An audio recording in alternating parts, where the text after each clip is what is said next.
Please. People who are joining in right now can introduce themselves. Yes. Very quickly. Good morning. Good afternoon, everyone. This is Karan Gambhir. I represent Suhay Essentials. We are predominantly a skincare brand. We also offer hotel toiletries, guest amenities, and our focus is on sustainable products. And not only that, we also help hotels to manage their waste and the leftovers through an NGO called Roots, which is then given out to underprivileged, people of the society. And we make sure that the waste is properly given into recycling and does not end on the landfills. Thank you. Great. Welcome.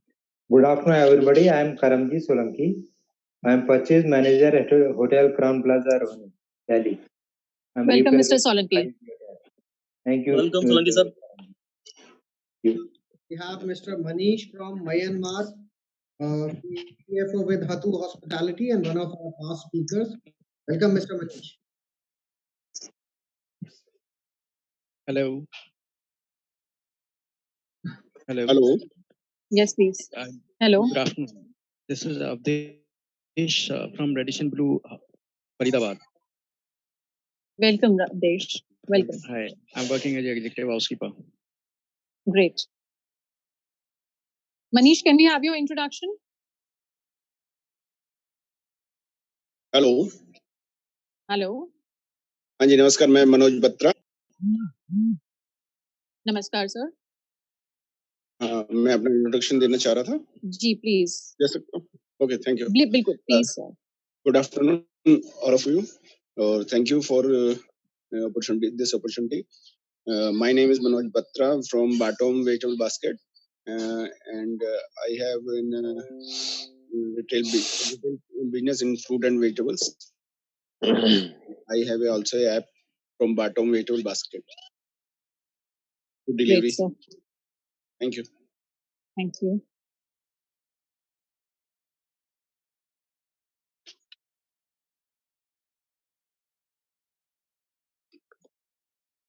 Hello. Hello. Hi, this is Arjun Sawant. I'm actually the HR Human Resource Manager in the Park, Mumbai. Great. Great. Welcome, sir. Thank you. Welcome, Mr. Sawan. Thank you, sir.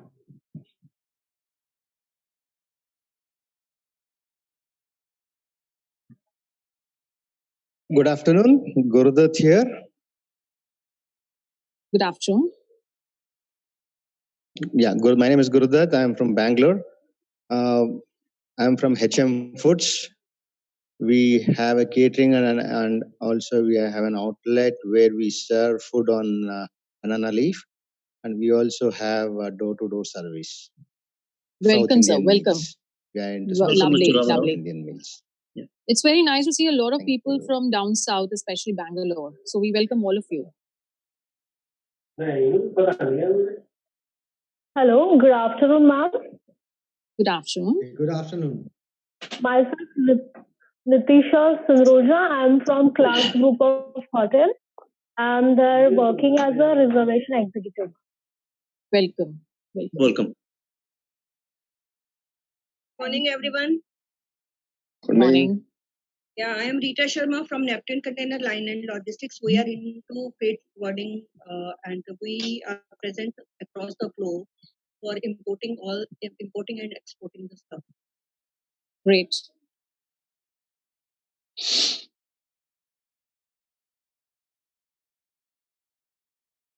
With your permission, I am just muting all and request everyone to kindly unmute yourself only when you are due to speak now.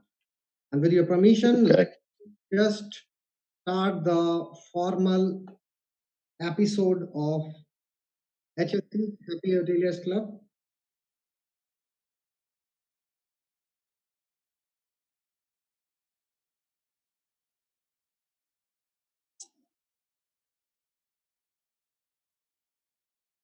Very happy morning to everyone. Welcome to Happy Hoteliers Club, Slowdown Episode 5. And I'll begin with a brief introduction of Happy Hoteliers Club. HSC is a brainchild of 4 passionate hoteliers with the purpose of bringing out hoteliers on one platform where they can share their best practices, teething issues, and desire along with pain points, easy vending, and some stress relieving too. Perfect place for any hotelier to come together and interact share and rediscover his own self. May also be useful for sourcing right manpower and vendors. Our vision and mission statement, a platform for providing happier ways of networking, learning, exchange of ideas, and career insurance. A brief about the HHC core team. Mr. Sandeep Daga, who is a hotelier and our chief licensing officer. Hi all, happy morning. Mr. Ashish Gupta, who is a hotelier and our chief operating officer.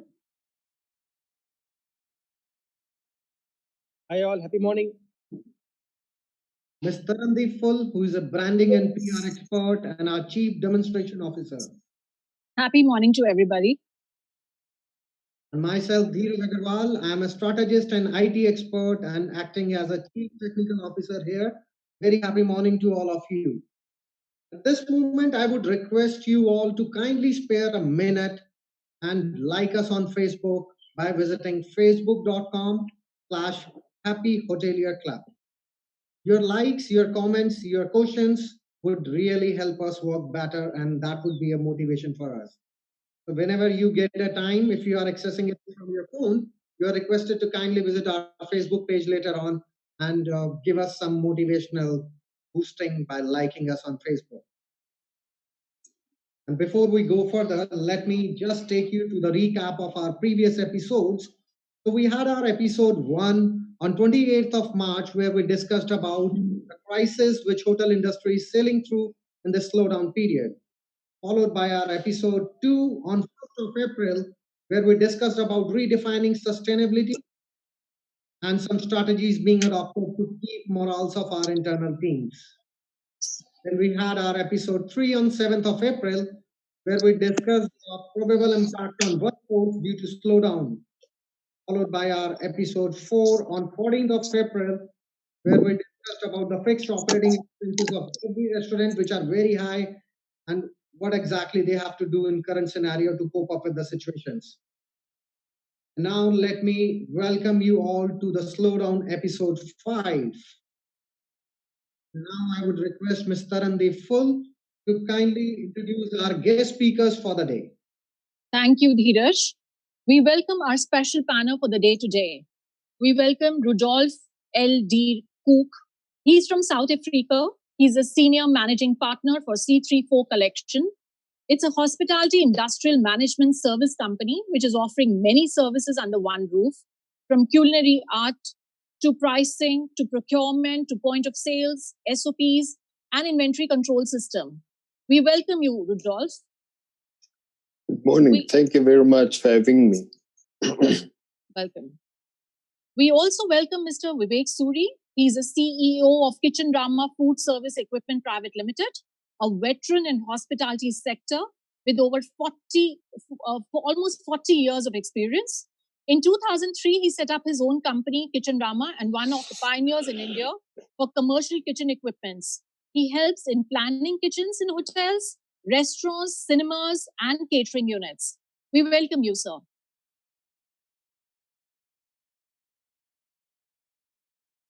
Thank you very much. Welcome, sir. We also hereby welcome Mr. Pabit Pal Kohli. He's the founder, owner of Eco Drive, which is a 3-decade company, one-stop solution for all the binding, printing requirements. First accredited member of International Window Film Association USA from India. He promises 30% of reduction in the cost saving of energy by achieving green building standards. To name a few, founder of Black Swan Lab that works on innovative sciences, a lead Green Association certified professional, and a qualified GRIHA evaluator. He's done a list of probable, the notable projects. To name a few, he has done the world's largest meditation center in Hyderabad on a different science. So all of them are welcome to, because the panel is very strong. We look forward to a lot of value add for all the participants who have been there and they are there. Thank you all.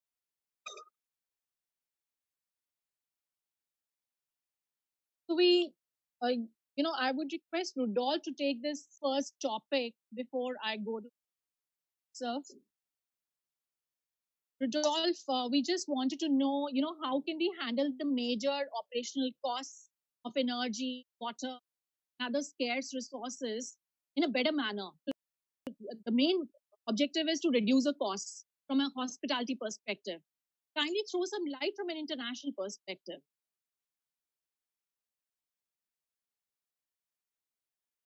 Rudolph, over to you. Oh, thank you. On the first point of saving costs and the energy, water as gas from international perspective, because safe water we all shall install rubber tap savers, extremely cheap and time efficient to install. You can even do it yourself. We sprays water for the same amount that it would have been used, but it saves 60% of the water that you usually just run down your tap by just implementing the correct tools. We'll install the features in all guest rooms and public areas that the guest visits. You should also small, elegant notices just put up on the wall that you have in place these water-saving tools in the tap, so the guests don't find it strange when water comes out differently. And I promise you, 88% of the guests will be soothing and very interesting to find out what are you doing, why are you doing, and where are you doing it. The 3 W's, as we say. That is from a water perspective. Then also from a gas perspective,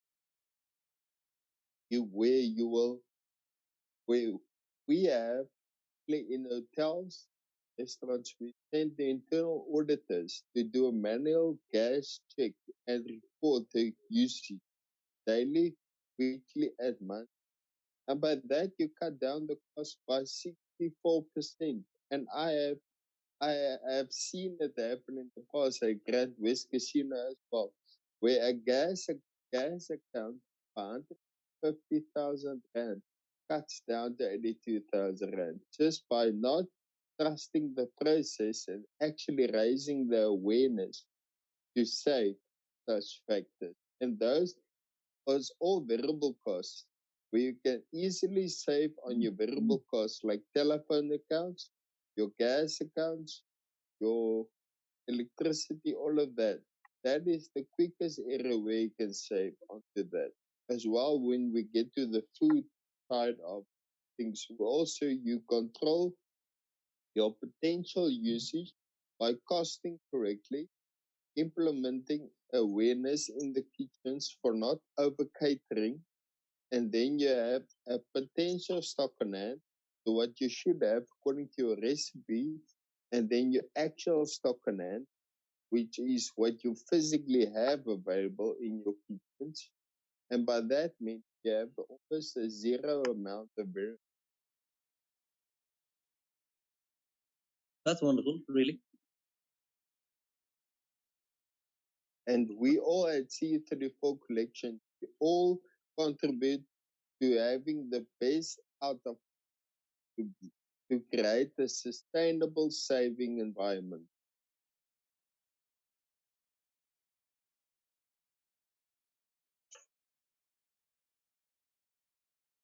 Lovely.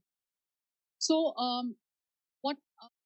what you actually communicated is that communication to the guests at every touch point is very, very important, because half the time you're not a guest. So, moment we start communicating to the guests, things are taken more seriously, and they also join you in saving the cost. That's what you said, right? Yes, that is correct from a water and energy saving point of view. And also for the guests in your hotel to realize that you are actually contributing to the health and to the landscaping, the green factor of our country. It's not very much many hotels actually pays attention. Right. Any participant has any question for Rolf? May please go ahead. Yes, my name is Vikas. I think Rodolph will give some fantastic ideas to reduce consumption. However, I like to take it forward in a kitchen perspective. In today's world, you have a lot of kitchen equipment available, which are so-called green kitchen equipment, which saves hell of a lot of water and electricity consumption when it comes to the cooking side of the kitchen. So probably your take in your just coming, All you right. have more time for Okay. yourself. All right. Yeah, I'm sorry about this. That's fine. Let's move to Pavit. Pavit, we wanted to know from you, what are the immediate steps we can take once the lockdown opens to save on energy costs, especially, focusing on air conditioning? Yeah, so I think energy costs, they are anywhere between 20 total operating or the total fixed cost of any hotel, because they form a large part. Now the problem is that these fixed costs remain fixed. So whether the hotels are doing a lot of business or they're hardly doing any business, those costs remain. That's when they start pinching. So one of the easier ways would be just to have the envelope of the building efficient, which means that the windows, the roof, the walls, it just they can be made efficient. Immediately you can, without even doing major construction or renovation, you can immediately start saving at least anywhere between 30 to 50% of their air conditioning costs, which would be bulk of the costs of energy. And these measures can be taken over maybe a few days, if not less. Uh, as soon as you start, maybe within the next 5 to 7 days, whichever areas you feel are consuming the most energy can be reduced significantly, and the hotel can actually start saving money immediately. Whether the guests come in or not, those costs remain. So it will mean that as soon as business picks up, it will immediately start adding to their profit. So can you, Pavit, give some specific situations where you have helped hotels save energy, and how? So that, the hoteliers here can relate with it. Sure. So, for example, we recently did an audit for the Shangri-La Hotel, not very long back, and we did an audit for them where we had calculated the air conditioning load for few of their areas, which are only about 15 to 20% of the total air conditioning load. What we noticed there was that we were able to reduce their air conditioning load significantly. And as soon as we installed our solution, the temperature inside reduced significantly. So the outside temperature was say about 46, and we reduced this temperature around the facade by about 11.6 degrees. So the temperature inside was 35. Now, this immediately helped them in multiple ways.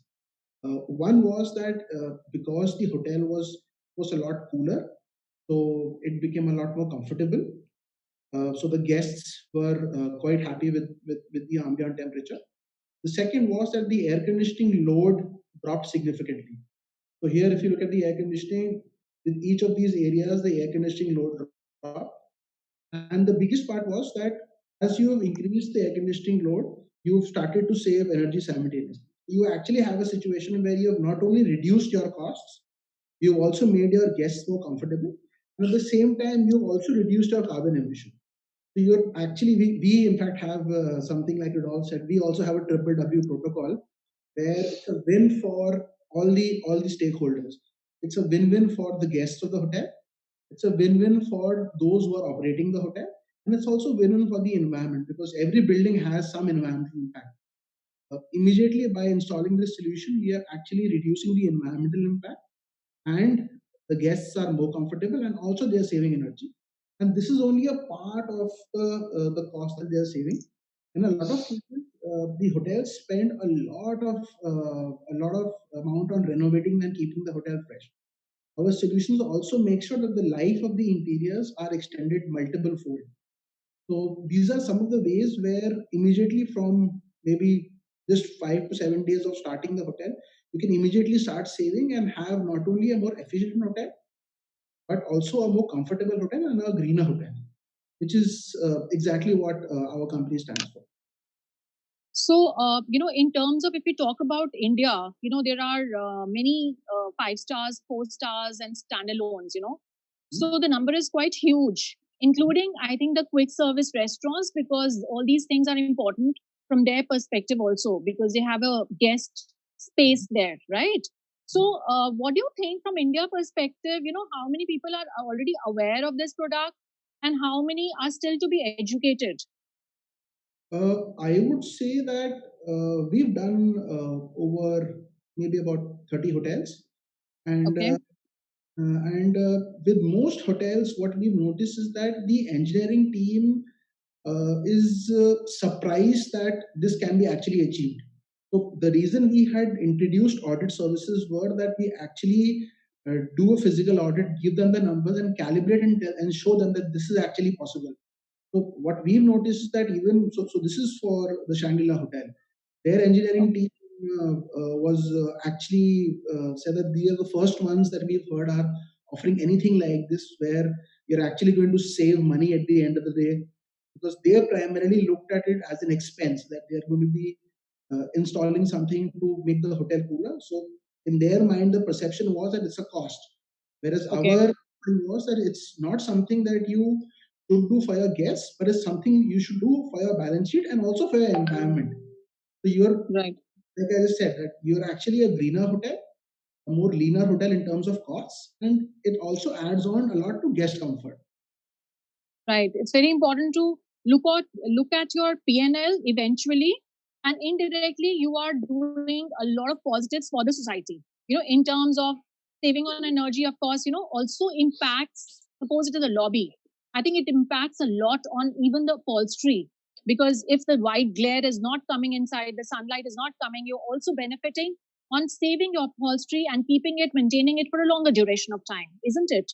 Absolutely, absolutely. In fact, 90% of fading of the carpets, floorings, furnishings, the furniture is due to excessive sun heat or sun exposure because of ultraviolet.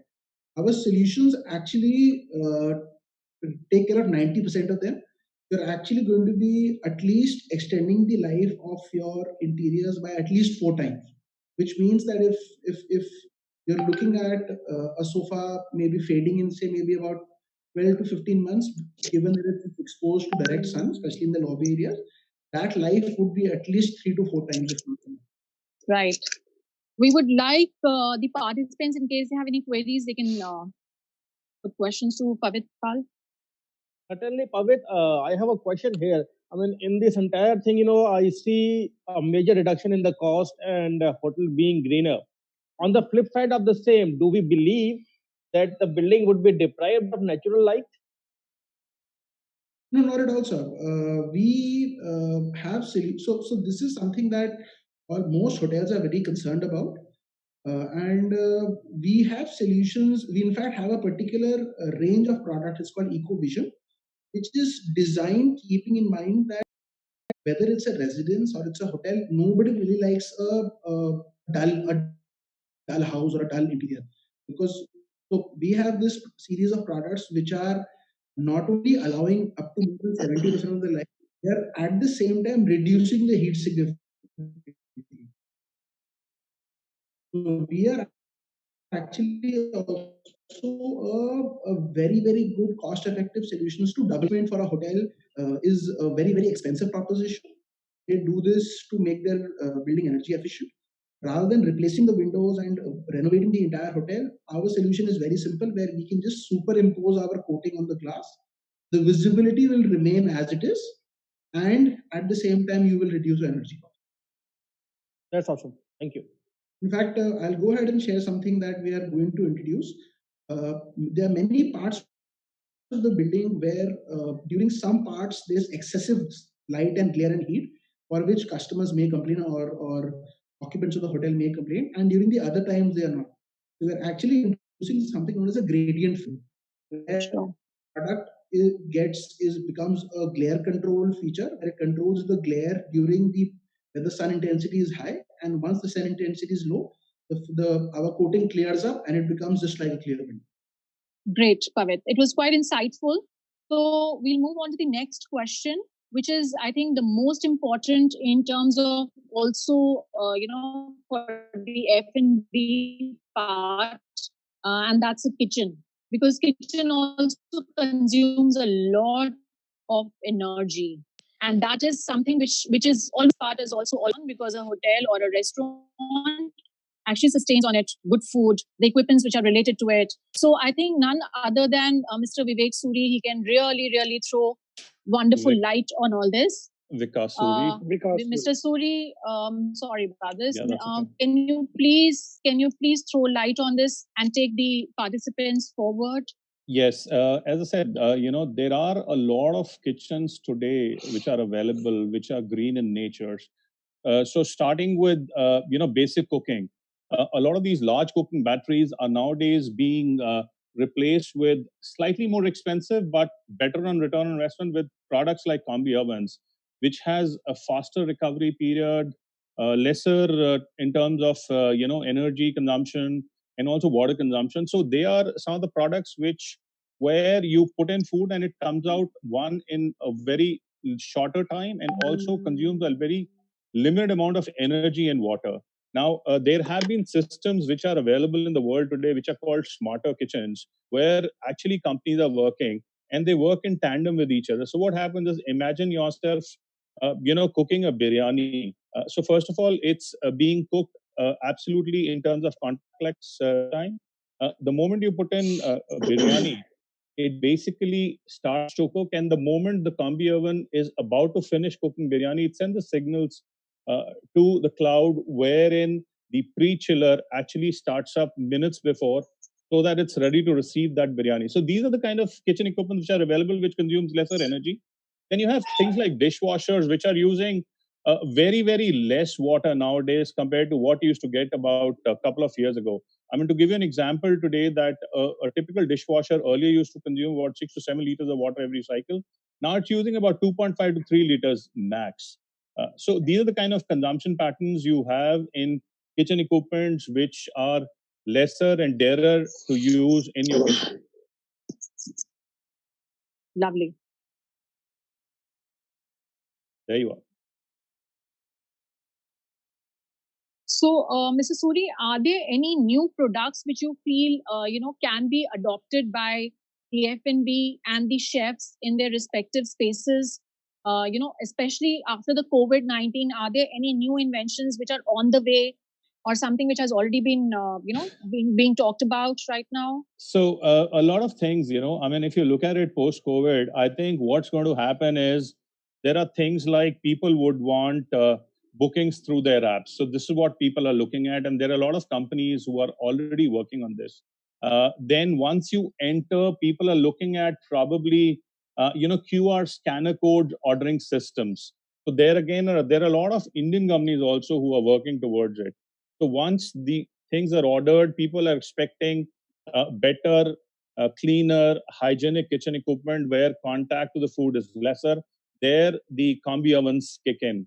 And when it comes to the end, people are looking at billings on their mobile phone so that they can be paid through Paytms and processes like this. On the home front side, I'm sure people would be looking at DIY kits. If anybody wants to eat a pani puri or something like this, though companies like Haldiram and Bikanerwala are already doing it, but they are looking at more DIY solution kits where everything comes in a probably container. You peel it, you cook it, and you just eat it. So that's the kind of systems people are looking at nowadays post COVID. That's what I would sure. The digital ecosystem is going to be more activated now in times to come. Absolutely. Of course. Yeah. But sir, these are more pertaining to, I would say, the restaurants, in the delivery formats. Mm-hmm. Like, for example, if there are 5 stars, they're still to get into that format, and I think that may not work for them, because hotel food is more like, experiential food. Even though Hyatt started just soon after the COVID, but then it could not really be taken forward because of the norms of the of not allowing the delivery to reach on time or whatever. Right. But then I think it's more of experiential, which you will agree. So right. From a hotel perspective, sir, what is your advice for the industry? What should be the transformation in the kitchens from a perspective of chef, an executive chef, and the team, and the F&B? What should they immediately take on right now? Because that's very important for them to save on energy and things like that. So that's what I'm saying. Actually, people are looking at contactless cookings, and when you talk about contactless cookings, the best and the smartest thing which actually comes to everybody's mind is combi ovens, because you don't require traditional cooking equipment to cook food. You don't require those kadais, you don't require those cooking batteries. You require a similar a kind of a cabinet where you open a door, you put your food stuff inside, and it starts to cook basis whatever is the cooking program you're putting in, and it cooks Right. food in a couple of minutes. So these are the kind of equipment which will take on from here on, and that's what people will look for, and that's how the industry is going to change. No more people are going to use stuff like coals, gas, because it still involves a lot of contacts when it comes to cooking, but Absolutely. combi oven Absolutely. is something where people will really look forward to, because here you're not touching food at all. It goes into a pan, goes into a combi oven, you put your program, it cooks in a few minutes, you open the cabinet, and the food is ready to deliver. That's what it is. So that is what Lovely. will be the biggest change people would look for. We Certainly, Mr. request Suri, the this is, participants. yeah, Mr. Suri, this is certainly a great insight. I have a question here that, considering this COVID situation, definitely when F&B industry comes back to the normal, one impact it would carry is about the hygiene and sanitation. So what modifications can we do in our equipment that would really impose the hygiene and sanitation measures on our ground level staffing? So, I mean, to tell you very honestly, I've been working on a few projects. However, once this thing started, the perspective of people have changed absolutely. To tell you a simple thing, I was looking at doing a South Indian QSR where the person or investor was looking at doing a normal dosa patti to do dosas. However, he's now looking at one, a see-through kitchen. Two, he's changing from that dosa patti to a more like a crepe machine where it looks neater, much easier to handle, and he's opening the kitchen to the world. He's specifically now put in dishwashers to tell people that this kitchen is more hygienic in terms of food where it's being cooked. So these are the kind of changes people are looking at. And this guy had already finalized the entire kitchen equipment. He's taken a step back and he's changed the entire kitchen now. Great. That's awesome. Thank you. Any participant would like to ask any questions? Please go ahead. Yes, ma'am. I have a question. Please go ahead. Karishma on this side. So, sir, you are telling about these the change in the cooking system. So, what will be the impact on the nutrition part of this type of cooking? What? Yeah, sorry, Krishna. The food is going to be more nutritious, more healthy, more good looking, and more appealing. So, end result is that it's going to be consumed probably much more because it looks much more nicer than the conventional cooking. I have a question for Mr. Suri. Yeah. My name is Mohit Sharma. I have a question for you, sir. What packaging equipment and packaging technology you see post-COVID, because you stress a lot upon delivery solutions.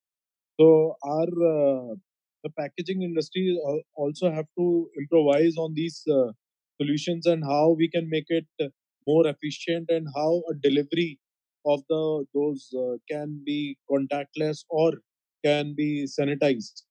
So, Mohit, if you look at some of our most conventional people who have been doing food from many years, names like Bikanerwala and Haldiram, these guys have changed to much smarter packaging systems. So these are the kind of packaging systems which are already there and existing. It's a matter of other people now to look at it and start using them. Now, if you look at their packaging system, they are pretty hygienic in terms of delivery systems, because they're nicely packed. They don't touch the food with hand. So these are nicer things. And I think from here on, people will move on to such kind of containers, and also containers which are easily biodegradable. So there are companies now who are getting into such packaging systems which can be biodegraded in about 60 to 90 days max. That's more important, because biodegradable is a way to go. Absolutely. It's more environment friendly. Because in the past, I mean, there were a lot of reports from Vietnam and all that they were coming up with bamboo related stuff, because even in the hotels, people take away their food, they carry it in case they are not able to consume in the coffee shop, and likewise, the food has to be impact. So those solutions have to be with both standalones and delivery, and I would say the five stars as well, because that's the way to go. And I think the development on the bamboo part, bamboo, delivery solutions is still too mature. Mm-hmm. I agree. In the so the plastic has to be replaced. So there are corn-based items which are available. They are slightly more expensive to begin with, but they're more environment friendly. So these are, they look like plastic containers, but they're corn-based, and as I said, they are biodegradable. So they can be, consumed anywhere between 60 to 90 days. So they meet with you dump it, and they just vanish. That's it. Okay, right. Any more questions from the participants before we go to the next? Can I say something, please? Rudolf from C34. Please, Rudolf. Please.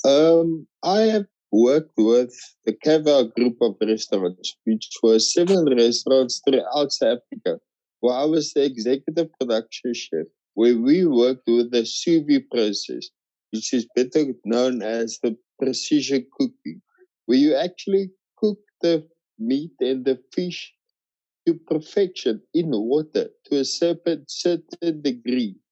And then also you can freeze the portions up to 2 years. You can freeze the portions. I mean, we have done functions in the ABSA Stadium in Durban for Top Gear when they came to South Africa, where I have shipped 16,000 portions only for 1 weekend.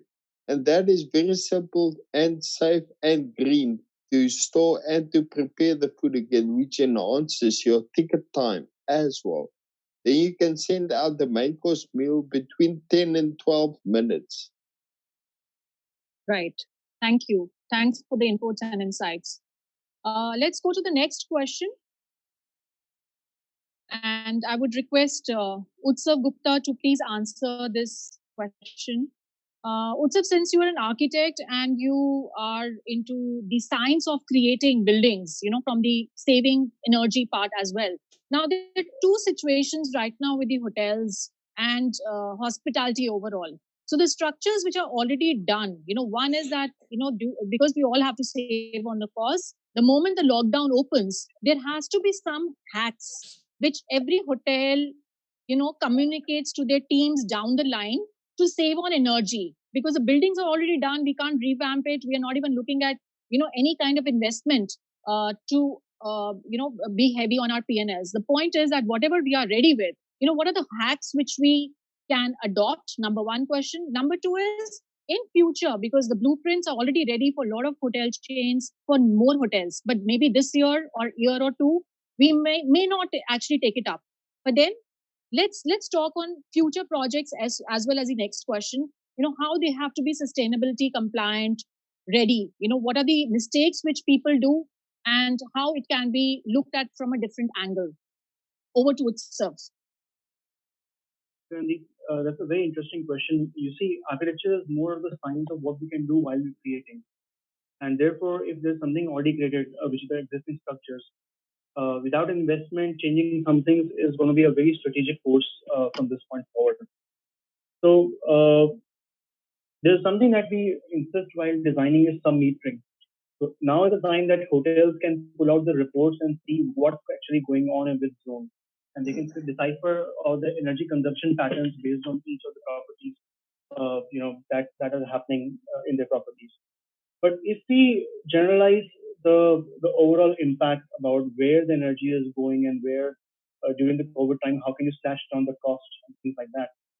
55%, 50 to 55% of that goes into your HVAC.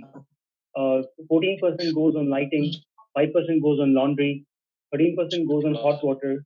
Kitchen takes about 11%, and 6% are for the other activities. So it makes sense to actually attack the HVAC part first.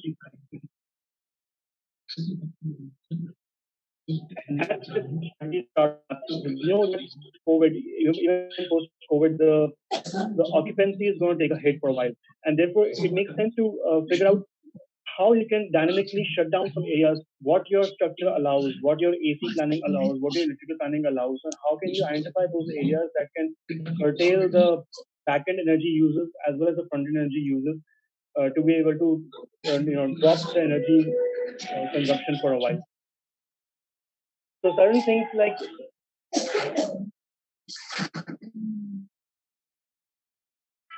can you hear me well? Dheeraj, please mute everybody because there's a lot of noise, lot of background noises. Dheeraj, please mute everybody. I'm trying to find that.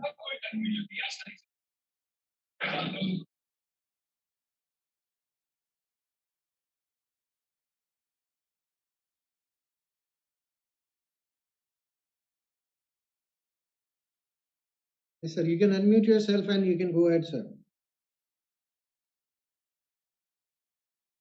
Okay. Yeah, so we're talking about the energy consumption done by HVAC, and there are a couple of steps that we can do to know of what energy pattern allows us in our properties to do.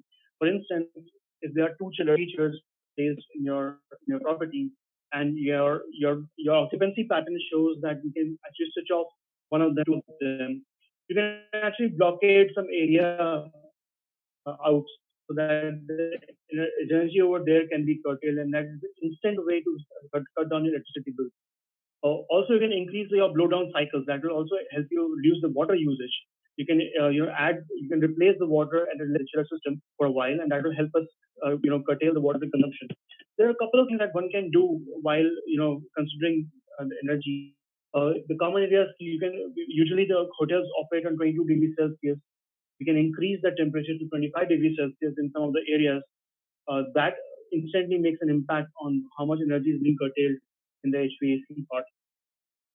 But one of the most important things I have found out in my site is identify those areas which have the leakages from the AC. So, by either because the door is opening constantly or the occupancy is less or even the heat gain zone are spread around that area. For example, if you have a high-rise hotel and one of the facades is facing towards the west, well, try and curtain that area. Try and remove those rooms or those areas from the occupancy until you can switch back to the maximum occupancy required in the hotel. That will help you save up to 30% of the HVAC cost that you currently incur. So these are some of the tricks that you can do in the current scenario while just post opening after the COVID situation goes off. Until your occupancy reaches to the regular levels. These are some of the tricks you can use on the HVAC part of the thing. The other areas that consume energy are of course the kitchen, the appliances, the washing, the laundries, and somewhere I think the smart scheduling can help you overcome the energy consumption, especially if you have a peak load system within your property. So a lot of municipal governments they charge extra if you go beyond a certain cap of kilowatts, and you can stagger these activities to keep yourself below peak hour consumption. That's more of an operational scheduling. And that will intensely help you to create an impact on the what bills do you pay for the energy consumption.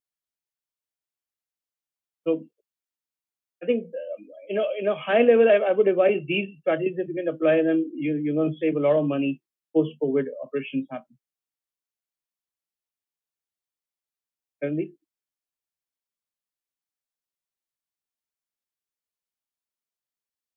Any questions from the participants on this sharing? Please go ahead. That means that laundry now normally operates in say 9 and 6. So maybe the night also will be deployed in the night. Does that imply that? Sorry, sir, I can't hear you. Can you repeat your question? Now see things like laundry. Now these departments traditionally operate only during the day. You feel that now the timings of such departments will have to be varied. Maybe they operate late evening or in the night. Yeah. So your facility manager will tell you the peak hours happening, where the peak hour limit, and how much is the energy cap going above the peak hour limit. Then you have to structurally see what activities you can stagger from that. Laundry can be one of them. Dishwashing can be another one of them. Maybe some maintenance, cleanings, and other things like that can be other activities. But how much do you want to curtail, and what activities can you curtail?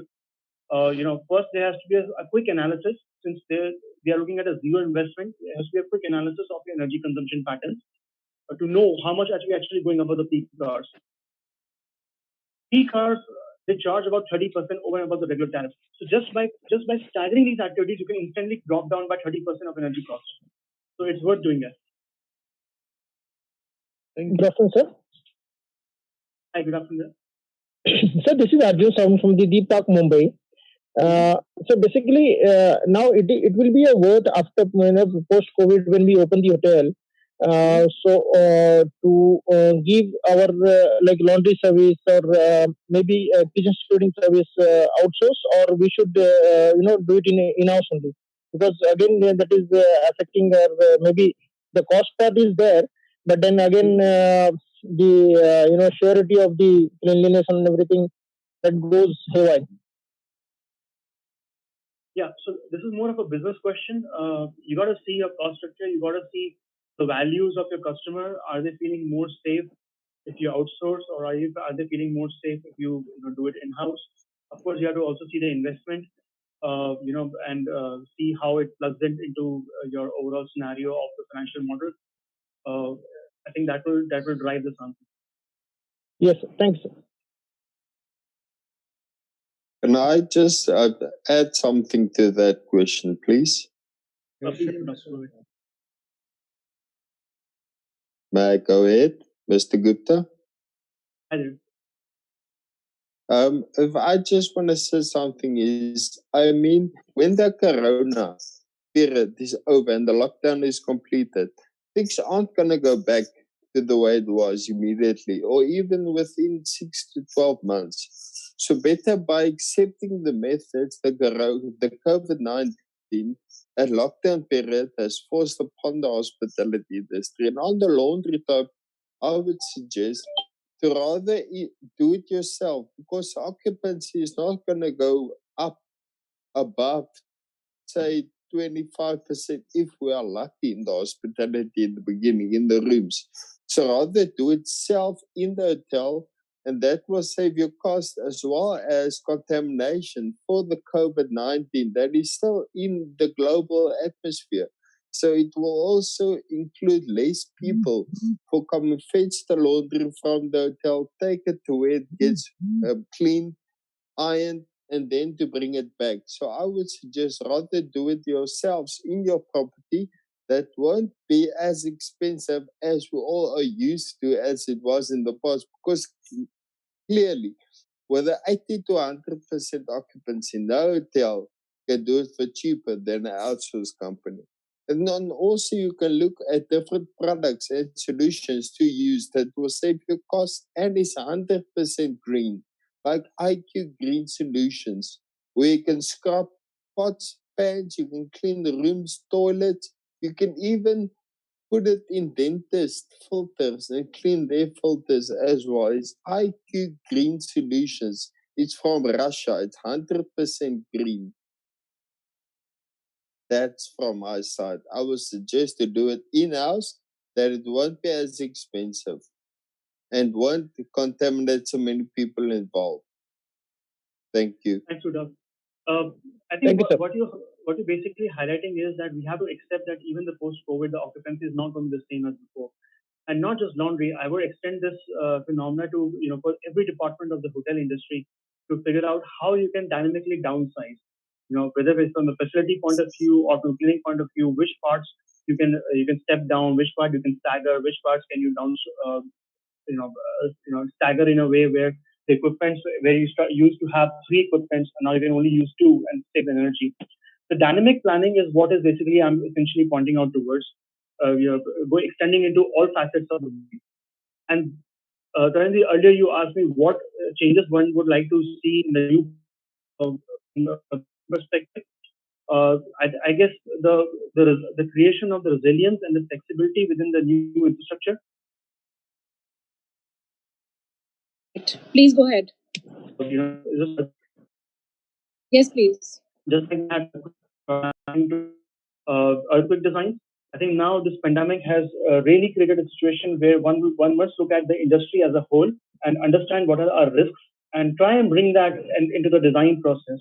where it allows us to dynamically shift gears when the things happen in the future.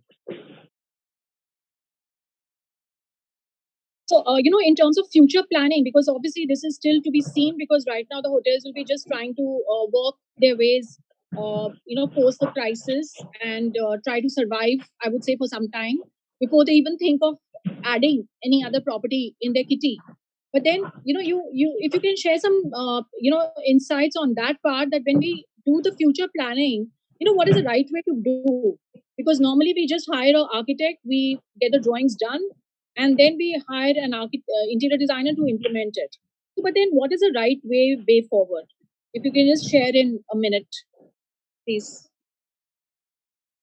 So I believe while in the future the planning will be more integrated with the business case, and the business case itself has to accommodate this provision about this kind of a risk coming in. When that get translated, when that risk factor is being translated and transferred to the architectural planning, the immediate difference between what is being planned currently and what is being planned in the future is about the smart planning of the services itself, where it will allow the hotels to flexibly step up and step down based on the impending scenarios that will happen in the future. Plus, also have a major impact on the how we treat the health and safety within the hotel. We have to sort of borrow some nuggets from the hotel, from the hospital industry. We have to sort of look at the filters that we are using. We got to look at the air circulation that we are using. We got to see the impact of the energy consumption within the hotel itself. So borrowing these nuggets from the other industries is also going to be greatly impactful to create more resilient hotel industry infrastructure in the future. Sure. Use of technology is going to be impending. Use of how we can order food, how we can order with a minimized physical presence, with a minimized all identify the areas of the outspread of the virus of any kind of epidemic in the future. So one of the biggest way that initially that is going to happen as a difference is that initially these all departments, they work separately. The business case guys, the facility manager, the architects, the service planning, the interior guys. Now they have to all work in a very, very congregate manner. They have to work together in a way where they exchange more notes and they exchange more scenarios. So the what comes out is more efficient. It's more resilient. It's very nice, inputs that all the departments have to sit together for brainstorming to get an end product which is good for saving purpose from every department perspective, and hence it impacts the overall P&L, right? Because right now what is happening is only the project team works with the owners and the general managers in a room, and they design on the blueprint for the future properties. But I think that is a way to go. We open this whole episode for participants to put questions. Please go ahead.